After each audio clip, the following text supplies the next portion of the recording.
I paint winter, and I paint spring and summer, but there's my favorite. I just love to paint summer. For decades, Norman Rockwell was celebrated as America's artist, the man who captured the soul of the nation with warmth, humor, and timeless truth. His paintings appeared on magazine covers, in schools, and in homes across the country. But what if I told you that one of Rockwell's most powerful works, a painting so bold, so honest, and so controversial, was hidden away, deemed too offensive to ever be seen by the public? It wasn't lost. It wasn't destroyed.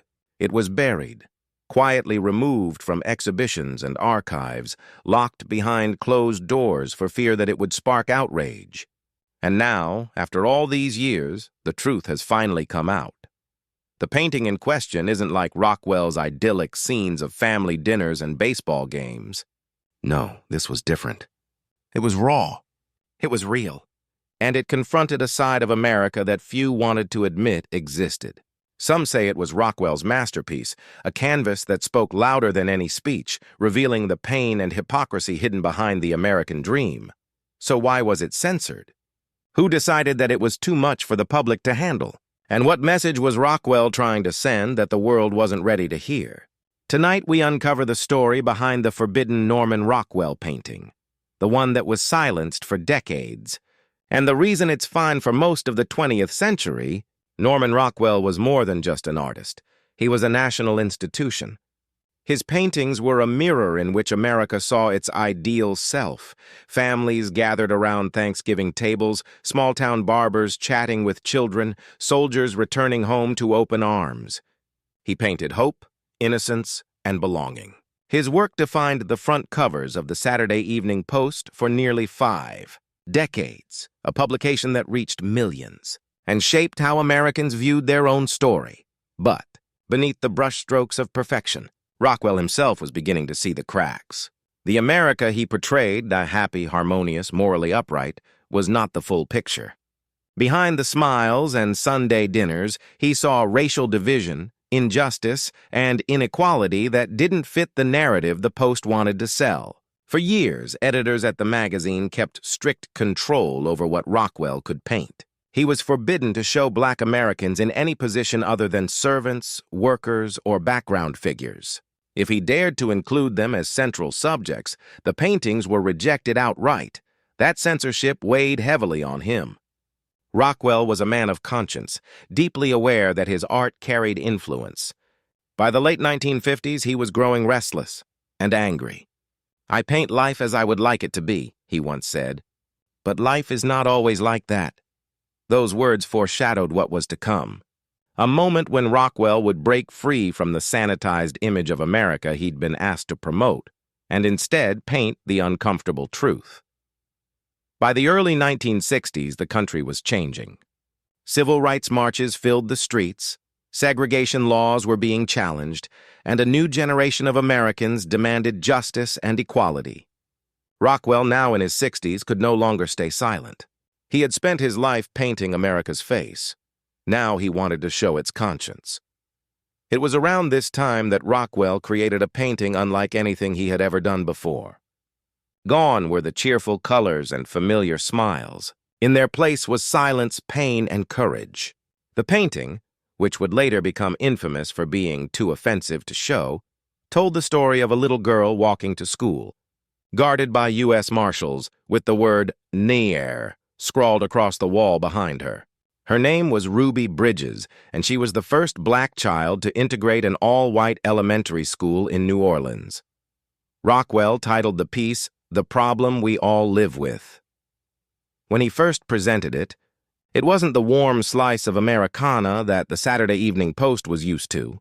It was reality, brutal, unflinching, and impossible to ignore.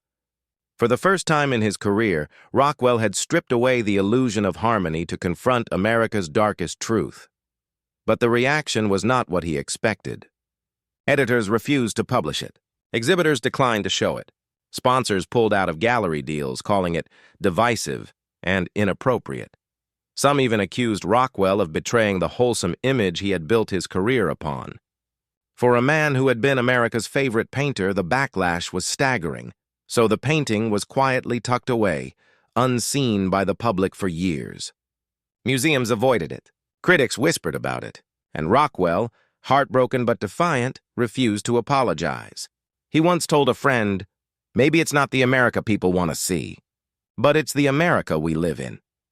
That courage, to tell the truth when everyone else wanted a lie, would define the last chapter of Rockwell's life. What the world didn't realize then was that the problem we all live with was only the beginning. There was another painting, one so bold, so politically charged, that even his new publishers at Look magazine hesitated to print it, and that hidden painting, the one they locked away, is the reason the art world is buzzing today. Alley being shown today after Norman Rockwell's 1964 masterpiece. The problem we all live with shook the nation. Many assumed the artist had said all he needed to say about injustice in America.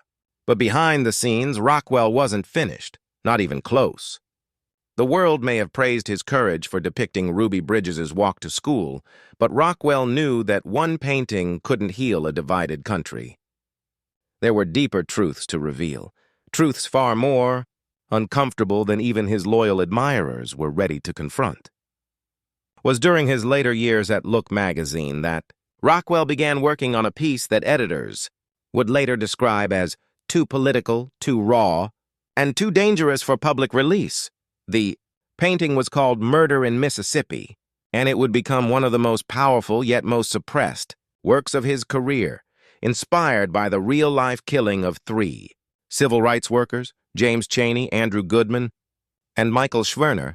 In 1964, Rockwell set out to paint not the act of violence itself, but its aftermath. He wanted viewers to feel the horror and grief of that night in Philadelphia, Mississippi, where the 3 young men were ambushed and murdered for trying to help black citizens register to vote. The resulting canvas was haunting. Under a dark, stormy sky, 3 figures lay beaten and lifeless on a desolate dirt road. There was no glory, no sentimentality, no hopeful light breaking through the clouds, just the raw, devastating reality of what hatred had done.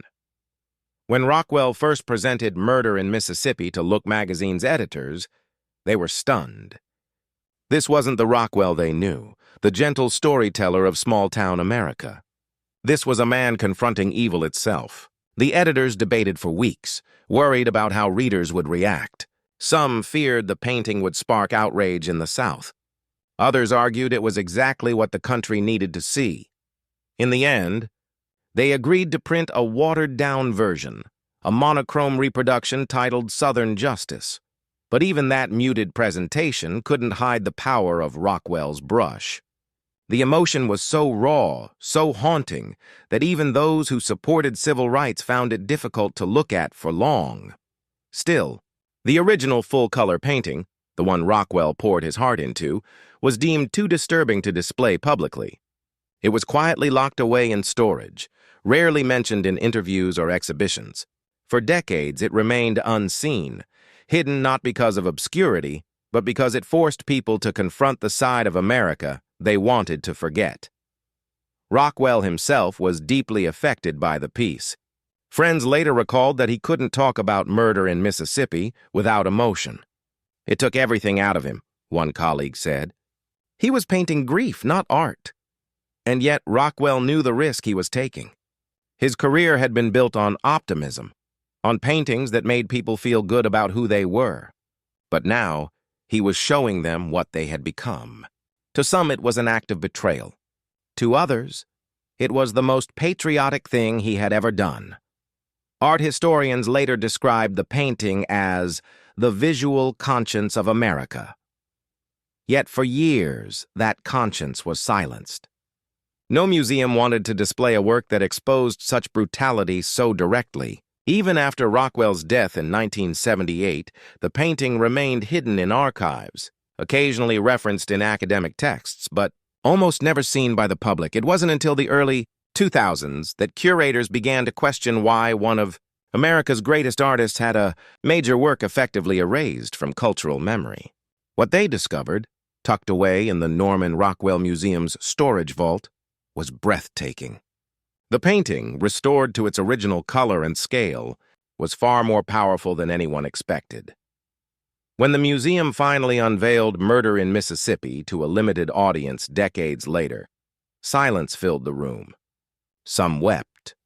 Others couldn't look at it for more than a few seconds. After nearly half a century, the painting that America wasn't ready to see was finally standing in the light. When Murder in Mississippi finally emerged from the shadows, the world was not the same place Rockwell had left behind. Decades had passed since the Civil Rights Movement, yet the painting's message felt painfully current. In 2019, the Norman Rockwell Museum in Stockbridge, Massachusetts, quietly organized a private viewing for historians, curators, and journalists. The moment the cloth was lifted, the room fell completely silent. Some people gasped. Others stood motionless, tears forming in their eyes. It wasn't just the brutality of the image, and it was the honesty. Rockwell had painted grief with such precision that it felt alive, as if the souls of those young men were still reaching out from the canvas, begging the viewer to remember them. Every brushstroke carried his outrage and sorrow. And for the first time, audiences began to understand that Rockwell was never simply a painter of feel-good Americana. He was a moral storyteller, an artist who held up a mirror to his country, even when it didn't want to look. But not everyone celebrated the painting's reappearance. The controversy reignited almost instantly. Some critics accused the museum of exploiting tragedy for attention. Others questioned whether the image, so graphic and emotionally charged, should even be displayed publicly. A few detractors argued that Rockwell, as a white artist, could never truly capture the pain of racial violence, yet defenders were quick to respond. They reminded the world that Rockwell had been one of the few mainstream artists of his time willing to risk his career to address racial injustice. At a point in history when many artists stayed silent, Rockwell used his platform to confront the nation's conscience and paid a personal and professional price for it. The debate spread far beyond the art world. News outlets ran features asking, "What does it mean when art offends?" Social media buzzed with discussions about censorship, historical memory, and the responsibility of artists to tell difficult truths. The painting became more than an artifact. It became a conversation starter, a visual symbol of America's ongoing struggle with its past. Scholars began re-examining Rockwell's entire career through a new lens. They argued that his journey, from idyllic Saturday Evening Post covers to the harsh realism of Look magazine, mirrored America's own growing pains. Rockwell had evolved from chronicling the nation's dreams to exposing its nightmares. And Murder in Mississippi was the culmination of that evolution. For decades, the public had been fed a comforting version of Rockwell, the painter of small towns, family dinners, and cheerful neighbors. But in truth, he was far more complex, an artist haunted by contradiction. He loved his country, but he wasn't blind to its failures. He celebrated its ideals, yet he grieved its hypocrisy. And when the world told him to stay quiet, he picked up his brush and spoke louder. Curators who handled the painting described it as almost electric in person. The tension in the scene, the way light barely touches the victims' faces, the muted color palette drenched in grief. It was both devastating and beautiful, a testament to how truth and pain can coexist on a single canvas. After the rediscovery, major museums began requesting the work for exhibitions. But each display sparked new arguments. Some visitors praised Rockwell's bravery. Others turned away in discomfort. The painting was still dividing audiences, just as it had divided editors half a century earlier. And perhaps that was the point. Rockwell didn't want viewers to feel comfortable. He wanted them to feel. When asked why he painted such difficult subjects, Rockwell once replied, "I was just trying to show what's right."